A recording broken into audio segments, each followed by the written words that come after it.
The WTO urges US-China trade war de-escalation.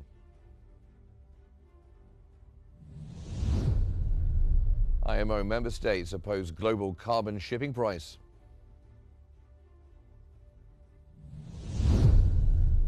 And Putin says Russia will produce 510 million tons of oil in 2025.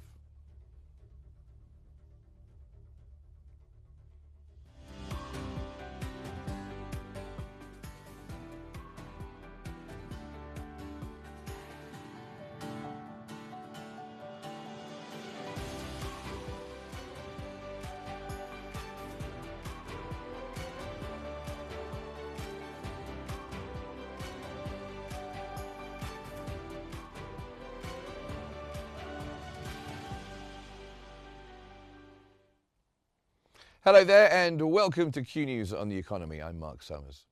The WTO director, Ngozi Okonjo-Iweala, urged the US and China to ease trade tensions, warning that a full economic decoupling could cut global output by 7% in the long term. She emphasized that the rules-based multilateral system remains resilient, despite the biggest policy shock in 80 years. She called on the WTO to pursue long overdue reforms to better respond to new opportunities in digital, services and green trade.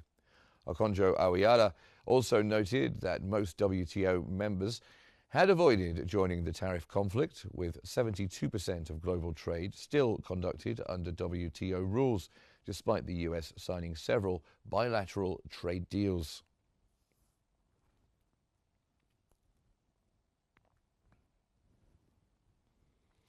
The European Commission and the EU High Representative for Foreign Affairs have launched the Pact for the Mediterranean, an initiative to boost cooperation and economic ties across the region.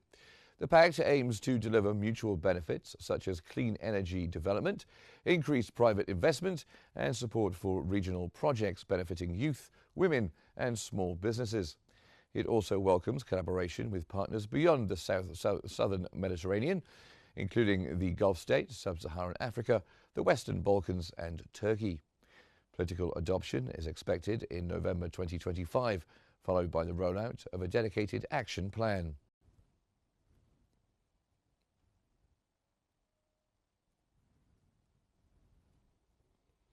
Bank of England chief economist Hugh Pill has stated that interest rate cuts would likely need to be implemented more slowly due to persistent inflationary pressures. He noted that underlying price growth is strong and warned that high inflation expectations could become entrenched. Pill added that while he expected further cuts to the bank rate over the coming year, it was important to avoid reducing rates too quickly or by too much. He also highlighted that this justified a more cautious approach to easing monetary policy to ensure continued progress toward the 2% inflation target.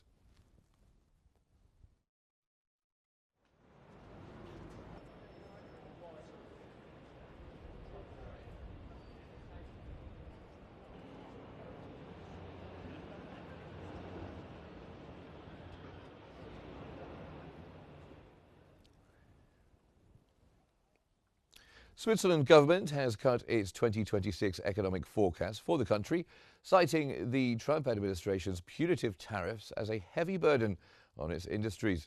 Officials held their forecast for the Swiss economy to expand by 1.3% this year, but noted that this level of economic growth was significantly below average for the country. For next year, they are now forecasting that gross domestic product growth will slow to 0.9%, down from a previous 2026 forecast of 1.2% growth.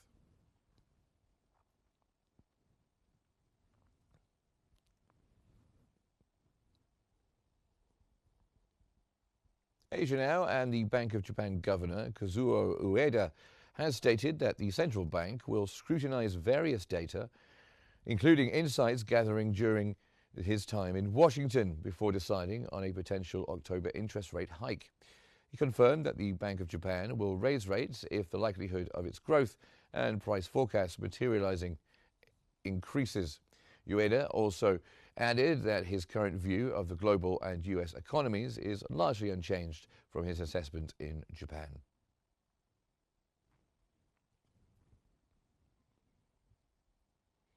Also, the Bank of Japan Assistant Governor has cautioned that the bank must proceed with careful policy normalization, highlighting unique uncertainties for Japan. He noted that inflation expectations and underlying inflation remain lower compared to advanced economies. Crucially, Japan's economy is unaccustomed to positive interest rates after a long period of low inflation, creating a singular challenge that is compounded by global risks, particularly those stemming from trade policies.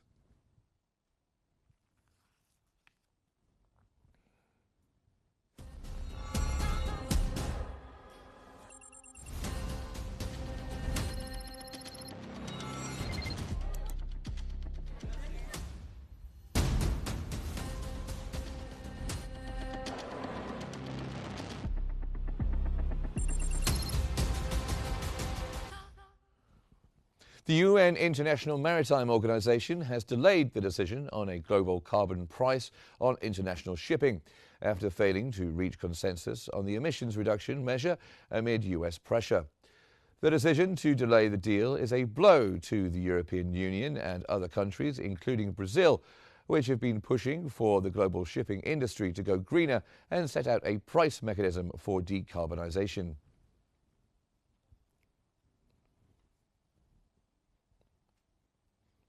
The decision comes as the United States, Singapore, Liberia and Saudi Arabia have collectively called for the postponement of a vote by the UN International Maritime Organization, the IMO. That's to adopt a global carbon price on ships, citing a lack of consensus during recent London talks. The US and Saudi Arabia are the primary opponents, while the European Union supports the measure. US President Donald Trump publicly amplified this opposition on Truth Social, calling on IMO member states to vote no and vowing that Washington will not stand for this global green new scam tax on shipping and will not adhere to it in any way, shape or form. His words.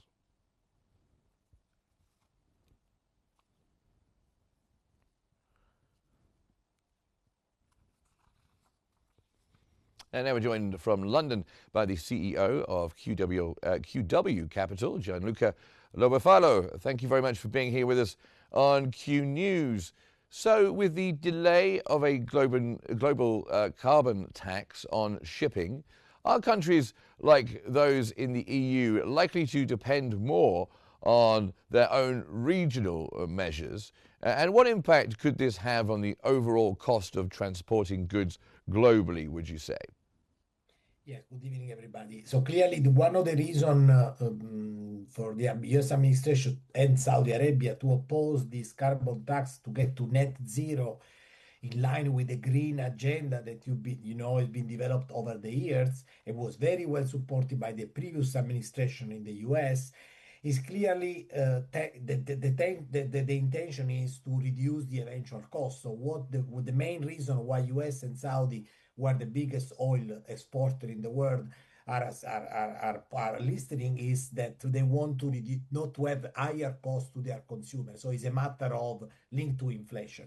In reality, to me, this is going to much more in a wider and broader context of renegotiation of all the agreement, so at both a trade level and geopolitical. Don't forget that this happened not coincidentally in the same week in which Donald Trump and the US administration is threatening China with higher tariff. That's in response to the curb of exporting of rare earth metals by China, who control 80% of this key material for all the technology and so AI and defense industry. So here we're talking about a continuous negotiation that has clearly geopolitical implications. So I wouldn't see necessarily this carbon tax in its own just linked to the shipping industry. That obviously the direct effect is, as we said, not to impact too much the costs. So the US is saying we don't want this to be penalizing the US consumer, but I would rather see this as a more broader a wider set of negotiations that start with trade, involve geopolitical and reassessment of all the international relationships. You mentioned geopolitical situations there, but how do the carbon taxes on goods and shipping affect the poorest countries? Those ones, especially that depend heavily on international trade. Is it important that the EU is offering financial aid to offset the negative economic effects?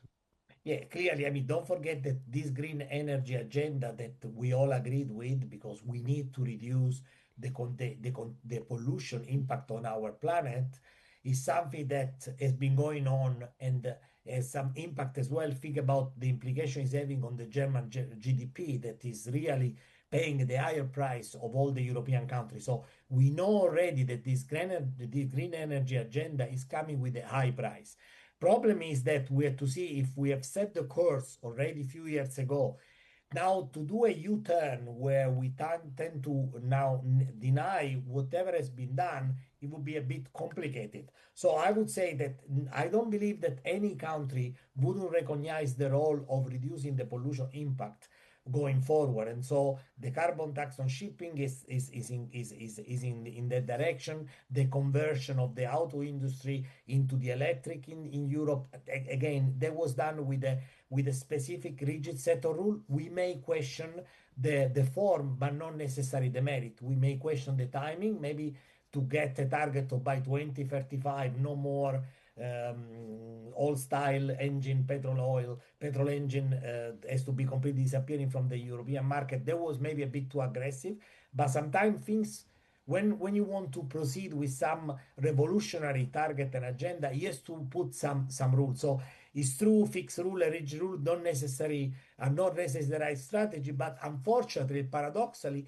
if you don't have some specific signposting, it's very difficult to pursue such a big change. And that would be in favor of any country. So the price that pollution is generating, the negative impact is for rich country and for poor country. So I don't think it's necessary just for some specific country versus other. Is an agenda that we all in principle agree with, but it's extremely difficult to agree with the timeline, to agree with what strategy, what agenda. And that's where the complication comes from. It's coming now in a moment in which trade war is at the center of a new re-equilibrium of the geopolitical assessment among the major players of China and BRICS versus US and the Western world. So obviously it's taking center stage, but to me it's much more a symptom rather than the problem.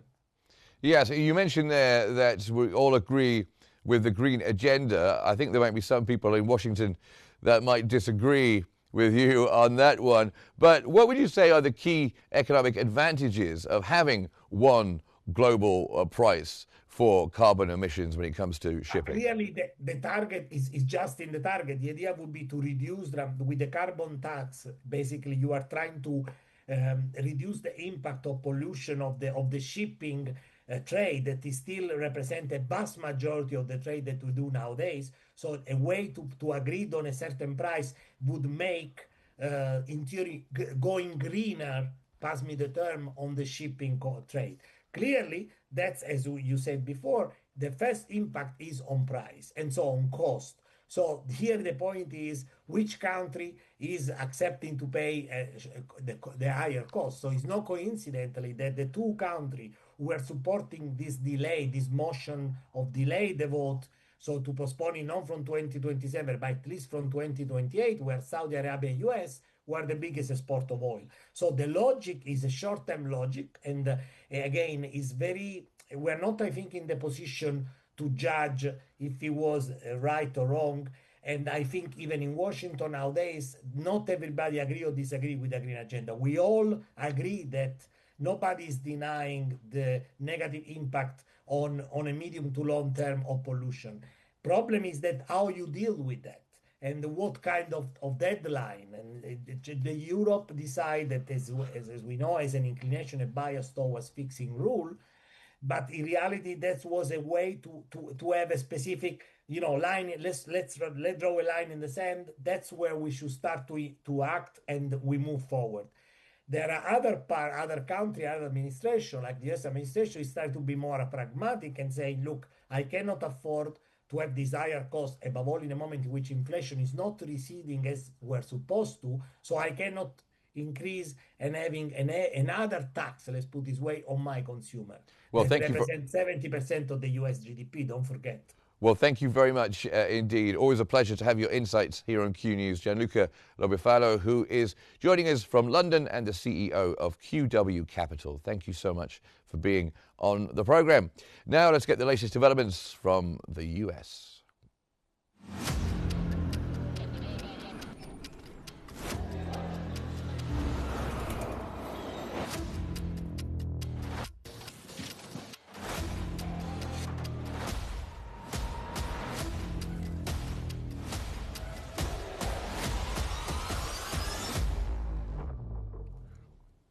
The Treasury Department has revealed that the United States budget deficit shrank by $41 billion to $1.775 trillion in the 2025 fiscal year, as an increase in revenue from President Trump's tariffs.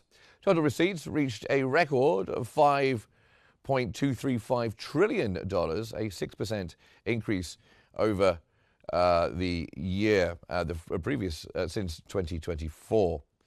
Largely driven by individual tax collections. Meanwhile, outlays also set a record at $7.01 trillion, up 4% or $275 billion from the prior year. The resulting smaller deficit was aided by record net consumptions, receipts totaling $195 billion for the fiscal year, and September customs receipts peaked at $29.7 billion, slightly surpassing August $29.5 billion, but indicating a slowdown in the month-over-month rate of increase.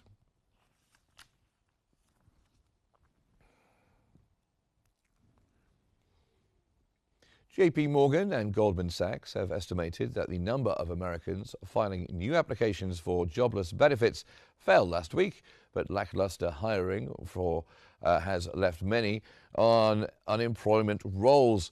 They calculated that initial claims for state unemployment benefits dropped to a seasonally adjusted 217,000 for the week ending October 11th from 235,000 the prior week. JP Morgan estimated that the number of people receiving unemployment benefits after initial week of aid was unchanged at a seasonally adjusted 1.927 million during the week ending October 4th. However, Goldman Sachs puts its estimate of those so-called continuing claims at 1.917 million.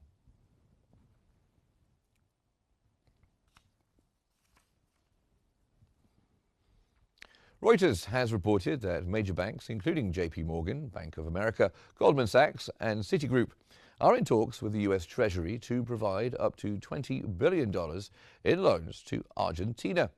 Earlier, U.S. Treasury Secretary Scott Bessent stated that the department is working with banks and investment funds to establish a $20 billion facility to invest in Argentine sovereign debt. He noted that this would be paired with a new $20 billion U.S. currency swap line, bringing total support for Argentina to $40 billion.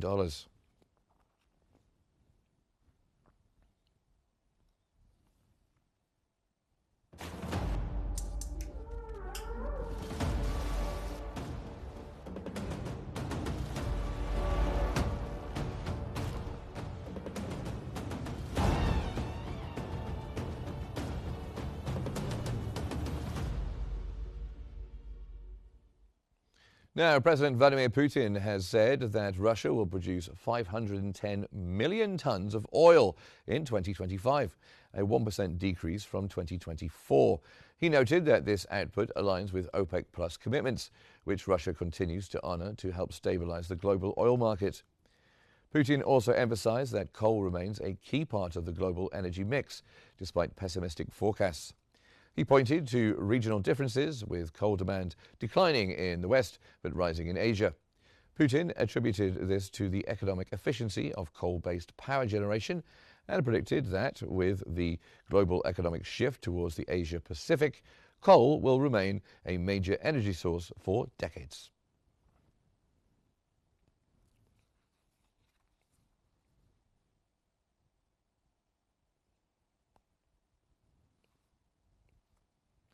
Putin also highlighted that Western equipment may become unavailable at any time for geopolitical reasons, so Russia needed to become a technology leader rather than a buyer. Западные технологии и оборудование для топливно-энергетического комплекса могут в любой момент оказаться недоступными по геополитическим соображениям. Недоступными не только для России, но и для любого другого поставщика энергоресурсов, которого кто-то на Западе посчитает неудобным конкурентом или просто несговорчивой страной. И это все мы должны учитывать. Это реалии сегодняшнего дня. Но я думаю, что все и так прекрасно это понимают. А значит, нужно активно менять статус стран-производителей энергоресурсов от покупателей оборудования к статусу технологического лидерства, к статусу технологических лидеров.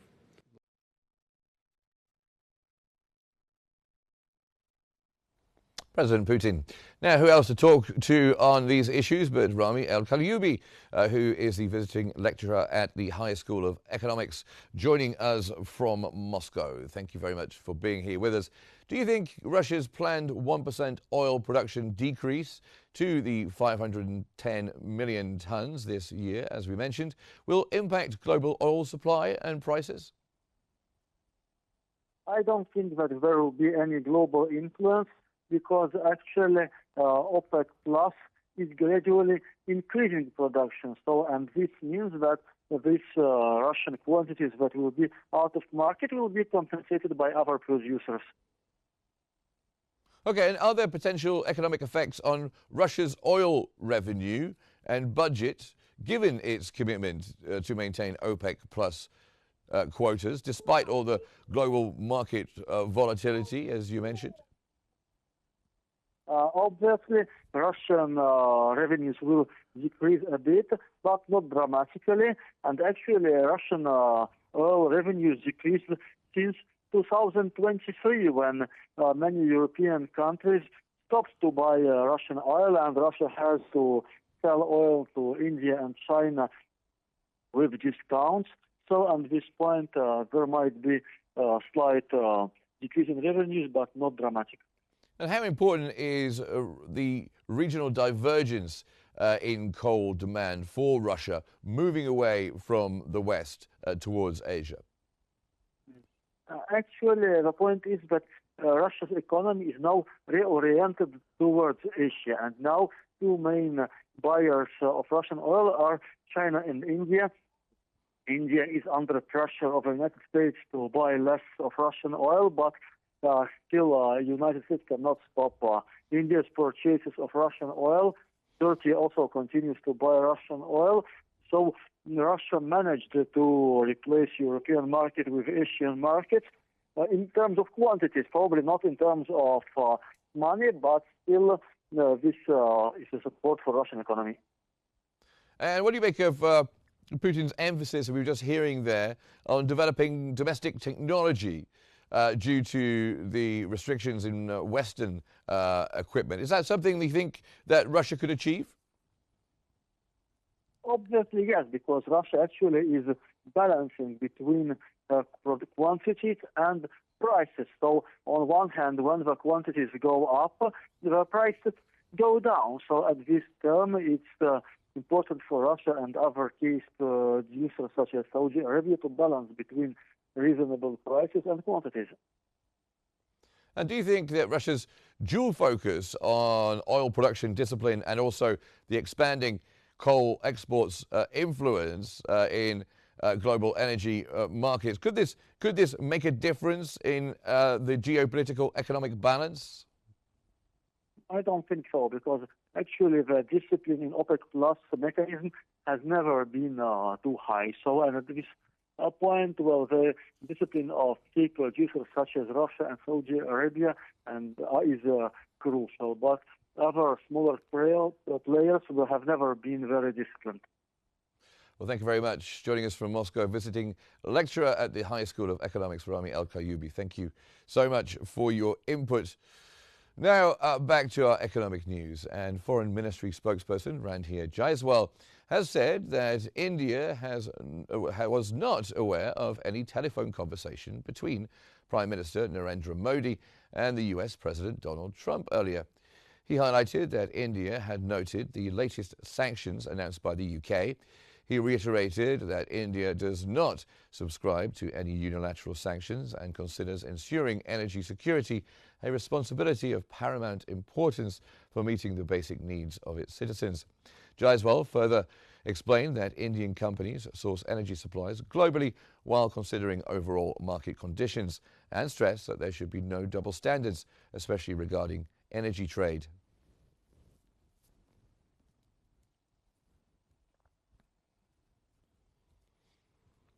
Meanwhile, oil prices edged lower today, heading for a weekly loss of nearly 3% after the IEA forecast a growing glut, and President Trump and Putin agreed to meet again to discuss Ukraine.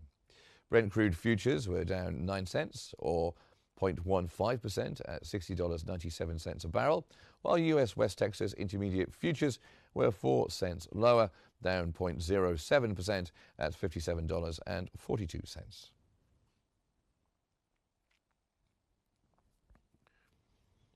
Gold prices fell more than 2% today after hitting a record high above $4,300 per ounce, pressured by a firmer dollar and President Trump's comment that a full-scale tariff on China would be unsustainable. Spot gold was down 2.2% to $4,228.89 per ounce after scaling an all-time high of $4,378.69 earlier in the session. The metal breached $4,000 and $4,300 an ounce for the first time on Thursday and is set for a weekly gain of 5.2%. U.S. gold futures for December delivery were down 1.5% to $4,239.30.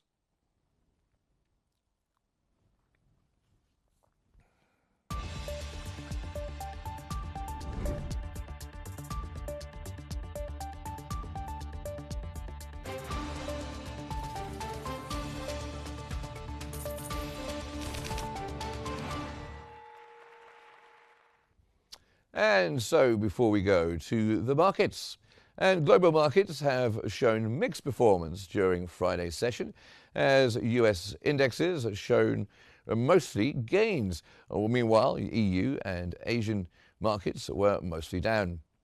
In the US, the S&P 500 gained 0.10%. The Dow Jones was up 0.30%, while Nasdaq futures decreased 0.12%. So to Europe, and the UK's FTSE 100 slid 0.86%, France's CAC 40 shrank by 0.18%, and Germany's DAX plunged 1.82%. To Asia, and the Shanghai Composite sank 1.95%, Japan's Nikkei dipped 1.44%, while the Hang Seng Index declined 2.48%.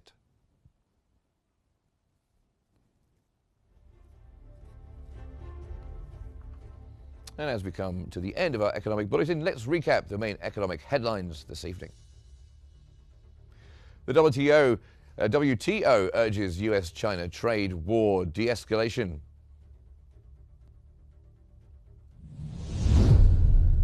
IMO member states oppose global carbon shipping price. And Vladimir Putin says Russia will produce 510 million tons of oil in 2025. Thanks for watching our economic bulletin tonight. That's all we have time for. But don't forget, 24 hours a day, you can follow us on our social media platforms at Qnews EGY. Thanks for watching. Good night.